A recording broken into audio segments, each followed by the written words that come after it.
Mom, I'm hungry. What? Haven't you eaten anything? What about Grandma? She went out to eat. What? I was on the verge of rage. Then I vowed to get back at my mother-in-law. My name is Sarah, a 35-year-old stay-at-home mom. I've been married to Walter for 5 years. We used to work together at the same company. I've always admired him for his dedication to work and trusted him as a colleague. Working together on several projects, we got to know each other well and eventually started dating.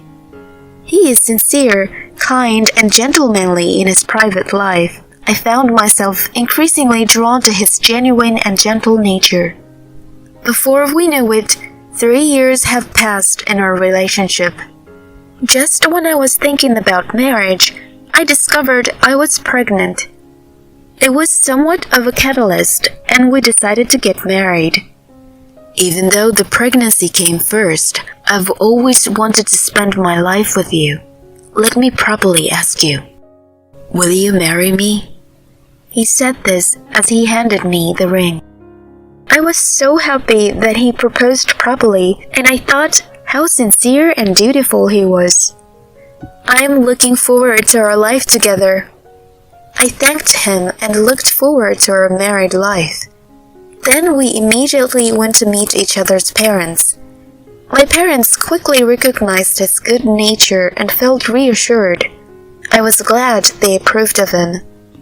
Next, we visited Walter's parents, but that's where I faced a problem.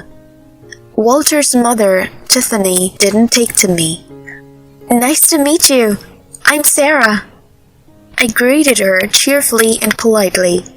Walter's father, Steve, greeted warmly with a smile, but Tiffany just frowned and didn't even respond. Is she upset about something? As I thought this, she said, "So, this is a shotgun wedding, huh? Isn't that a bit improper?"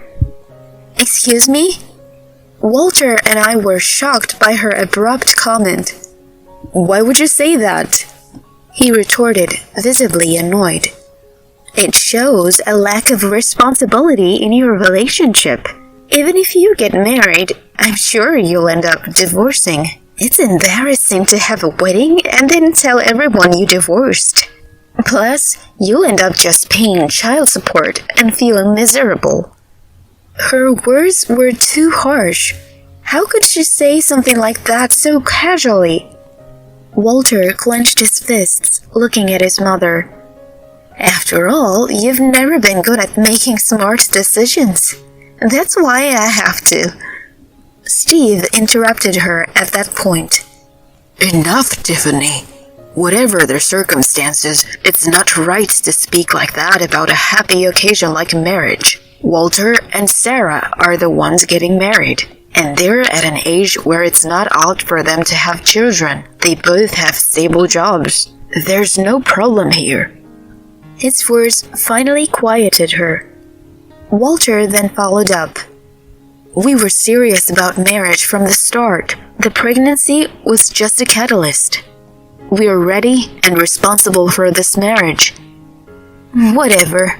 Do as you please, she said disinterestedly. After this exchange, I found it hard to like her. Thankfully, Steve helped smooth things over, and the rest of the family meeting went well. We got married and had a lovely wedding. With the baby on the way, I decided to quit my job and focus on being a homemaker. Life with Walter was joyful and time flew by. He remained incredibly kind to me after our marriage. I got us some cake. Oh, is today some special occasion? No, I just saw a cake you might like and wanted to say thanks to all the housework you do. I loved that he always expressed his gratitude. Walter also always complimented my cooking, and on weekends he'd cooked for me. Tonight's dinner is beef stew. Let's enjoy a non-alcoholic sparkling wine to set the mood. Oh, that sounds great. This looks delicious. He was always considerate, especially since I was pregnant. I gave birth to a healthy baby girl whom we named Lisa. Walter and I were typical doting parents, constantly admiring how cute she was. Our love for her knew no bounds. I'm going to work even harder. I want to make our family of three's life better and better. Thank you, honey. Keep up the great work as the head of our family. Our daughter grew quickly, and before we knew it, she started speaking. Mommy, Daddy. Wow, that's amazing. She's a genius. My husband and I were very happy watching her grow. We took lots of photos of her during her first Christmas, really getting into the spirit. My parents adored her, playing with her every time they visited. Grandma, Grandpa, this is for you. Oh, a dandelion. Giving flowers, how sweet. She's quite the romantic. Lisa was growing up to be a very kind child, just like her father. She would approach other children in the park and play with them. Seeing her make friends and play energetically was reassuring. Time passed, and she turned 5. But then a very sad event occurred. My father-in-law, Steve, passed away. He fell ill suddenly and didn't make it. Walter, Tiffany, and I were all deeply saddened. Tiffany was so upset that it was worrisome. The funeral arrangements were efficiently handled by Walter's sister, Heather. She's incredibly smart and capable, and I have a lot of trust in her. Walter had always told me how amazing she was, and she certainly lived up to that. After Steve's death, we had to start looking after Tiffany. Walter would regularly visit her to check in. Our house wasn't far from hers, so he made sure she was okay and didn't fall or anything while alone. I'm home. Welcome back. Dinner's ready. Thanks. You look tired. Is work tough? Oh no, it's not work. It's dealing with Mom afterwards. Oh, right. She keeps complaining about the neighbors bragging about their hobbies, thinking it's a dig at her for losing her husband, and stuff like that. She's got a lot of these paranoid complaints. That sounds tough. After work, he would visit his mom, and he looked really exhausted. He was not only listening to her complaints, but also running errands for her, buying things that were only available at department stores. It was a lot of effort, and she would even complain about him being late. Maybe you shouldn't push yourself so hard. If I don't, she'll keep sending messages and calling. That's troublesome.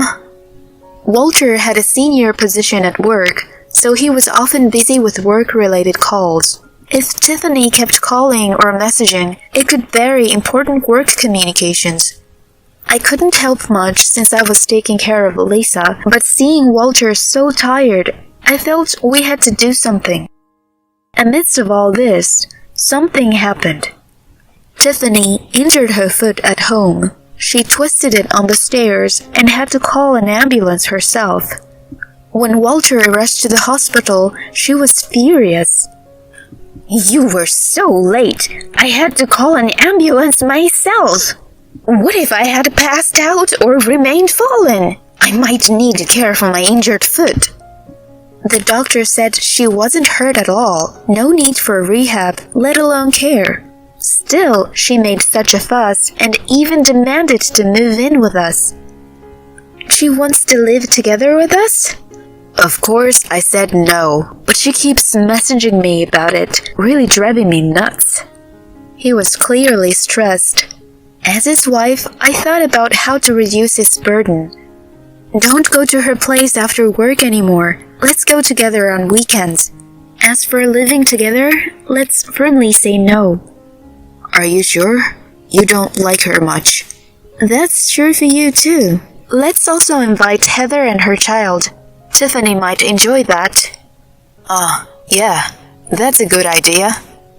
He seemed relieved. After explaining the situation to Heather, she agreed to regularly join us on weekends. So, Walter and I, Heather, and her son started visiting Tiffany together. She seemed happy with the lively atmosphere, being alone otherwise. It's always so much fun when everyone comes over. I wish we could all live together. I was glad she was in a good mood, but something still bothered me. It was her remarks to my husband. You've always been poor at academics. Heather went to a prestigious university and landed a job at a major company, but you... She often belittled him like this. She adored Heather for her success and doted on her son. Oh, you're so clever, just like your mother. Listen to your mother. That way, you won't go wrong. I honestly thought her discriminatory attitude was not okay. My husband's fatigue was likely due to her overtly negative behavior and being constantly compared to his sister every time they met.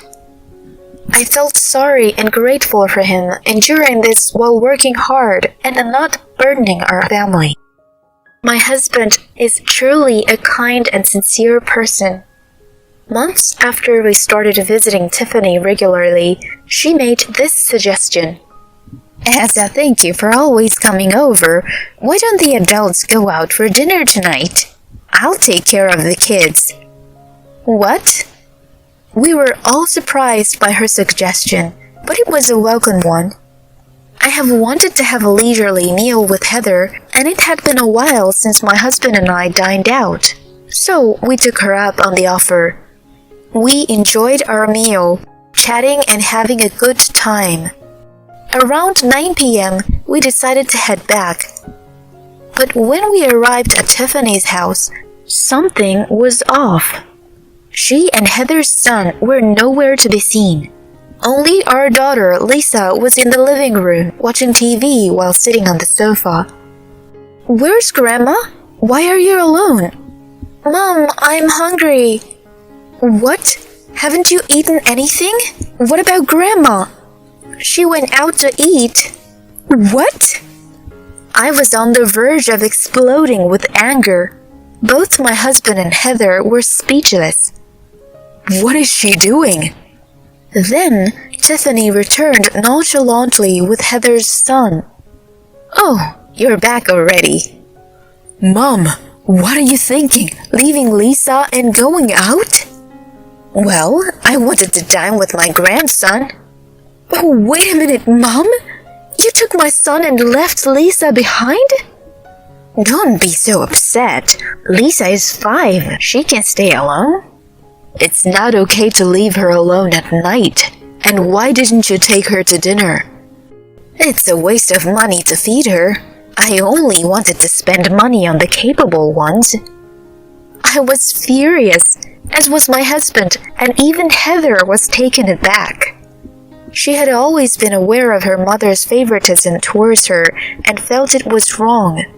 That's why she was always concerned about Walter, and they had a good sibling relationship.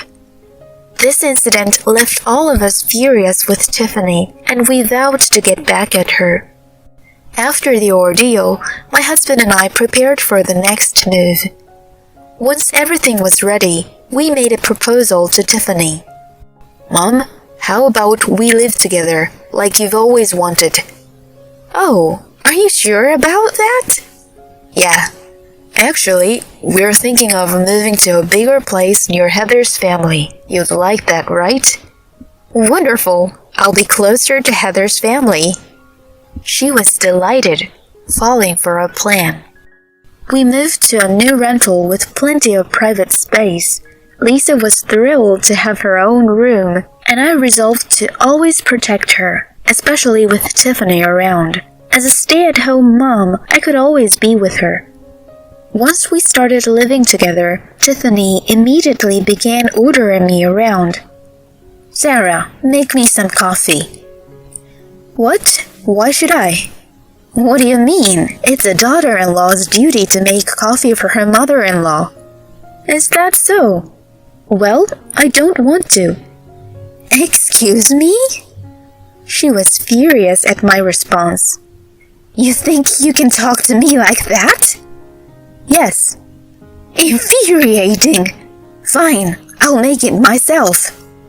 What are you doing? Don't use the coffee beans without asking. Why not? If you want to use our food or beverages, please contribute to the grocery expenses. What? You're going to charge me?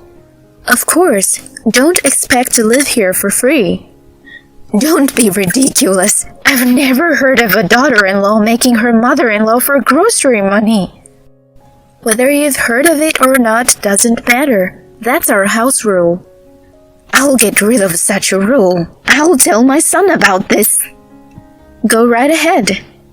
She storms off to her room, eyes wide with anger. I made myself a coffee and relaxed. At lunch, I prepared food just for myself. Tiffany, too stubborn to come out of her room, probably planned to eat when I was out picking up my daughter, but I had already planned for that. In the afternoon, I went to pick up Lisa from kindergarten, and then we leisurely shopped at the supermarket. When we returned home, Tiffany was waiting furiously. What is this? What's wrong, Tiffany? Getting so angry will raise your blood pressure. Why is there a lock on the fridge? I can't even get a drink. It's to prevent you from using our food and drinks without permission. That's terrible. What kind of daughter-in-law are you? She seemed too hungry to continue her tirade and gulped down tap water before retreating to her room. I then started preparing for dinner. Right as it was ready, Walter returned home. I'm home. As soon as he arrived, Tiffany rushed to him. Walter, listen. Sarah is bullying me. This is outright daughter-in-law abuse. I haven't been fed anything today. Oh, really? Despite her desperate pleas, he responded coldly. Tell that woman something!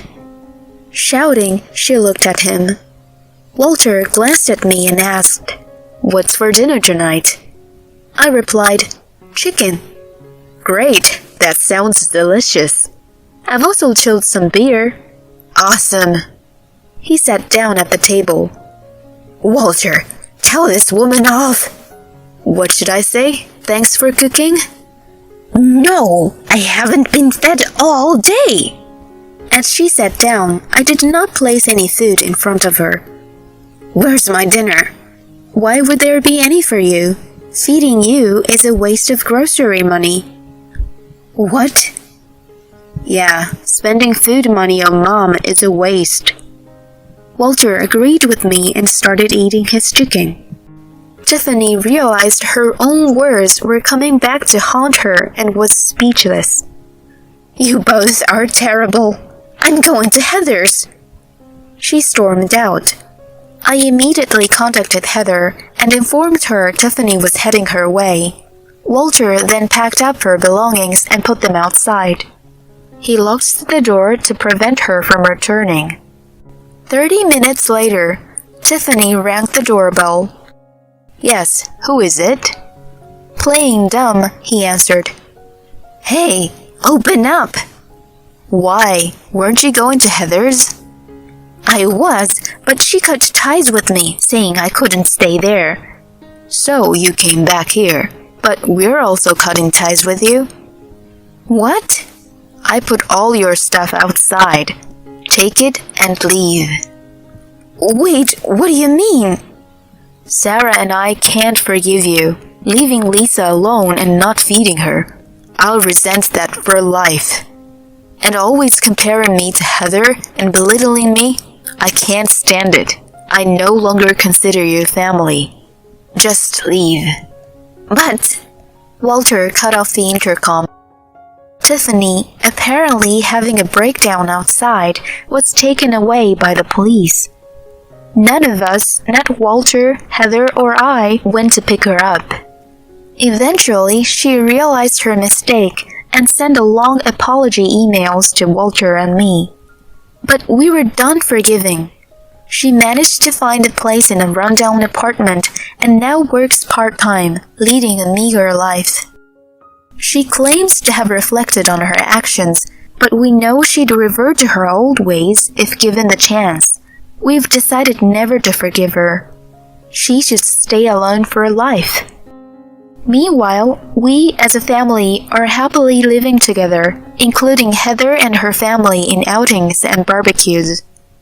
I plan to continue cherishing my husband and daughter, living happily ever after.